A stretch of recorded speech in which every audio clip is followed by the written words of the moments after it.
I just wanted to take a few minutes before we head out to lunch to recap what we covered as we gathered here these last 2 days to rethink global security in a complex world.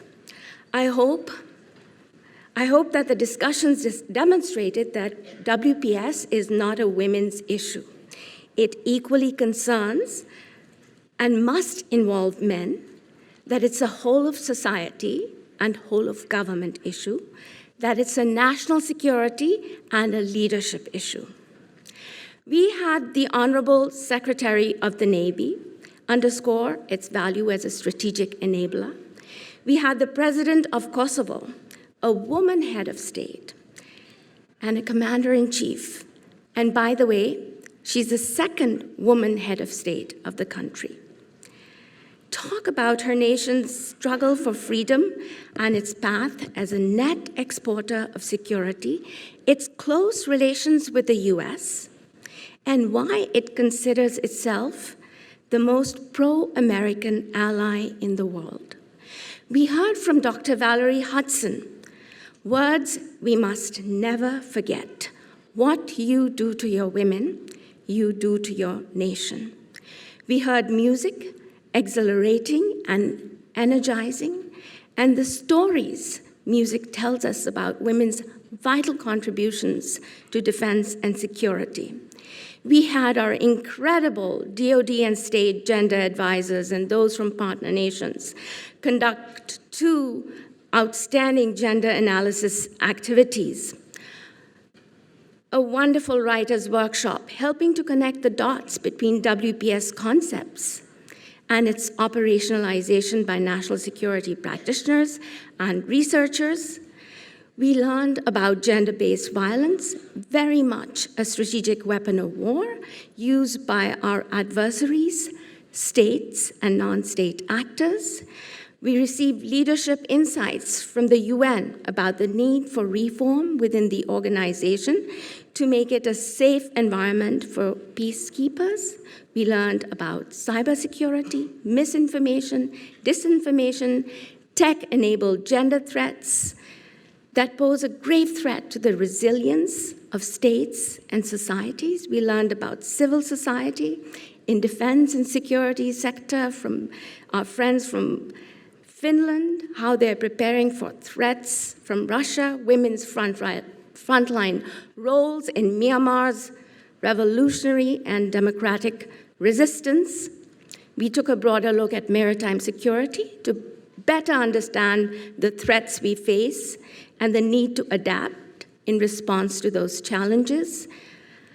We considered gender perspectives in strategic plans and operations, the concepts of strategic empathy, insights from NATO, what the DoD is doing to operationalize and promote WPS. And we learned from award-winning film directors who shared women's experiences of war and violence and leaders, and as leaders of democratic change.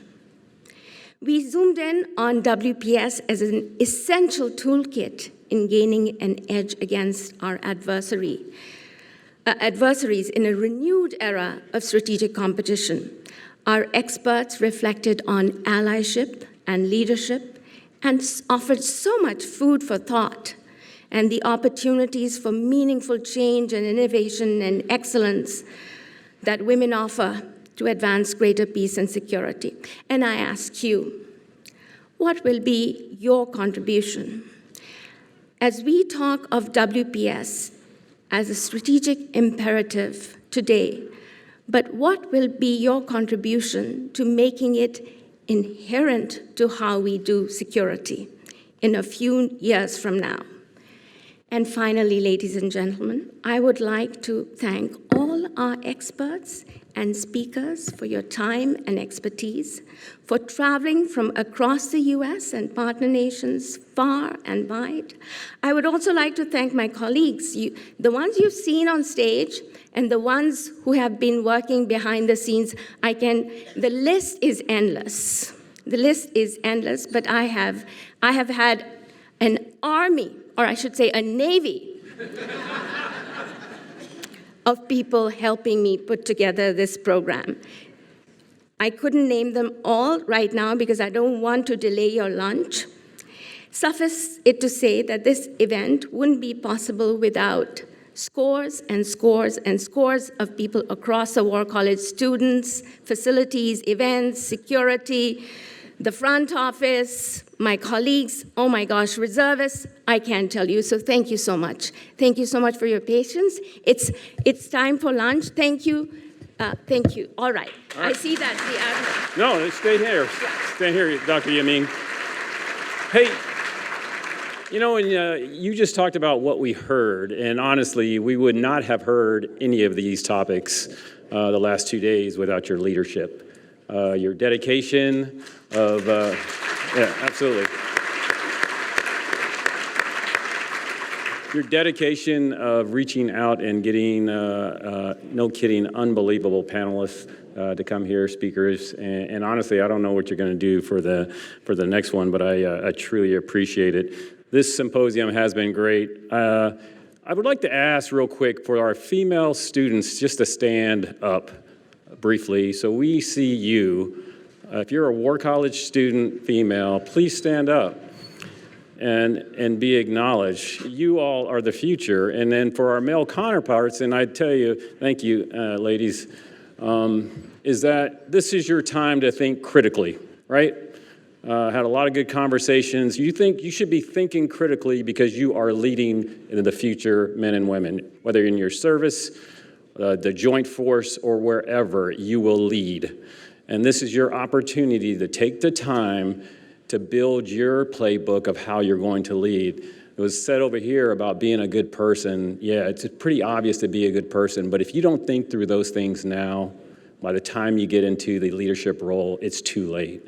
And oh, by the way, the females that are standing up, you're going to eventually come back here and be a part of panels. So again, Dr. Yamin, actually the dynamic duel, Dr. Johnson, if you can come up. I got a little thank you note for each of you. Appreciate your leadership as the lead. Rarely seen and often sought out for the War College coin. There for you.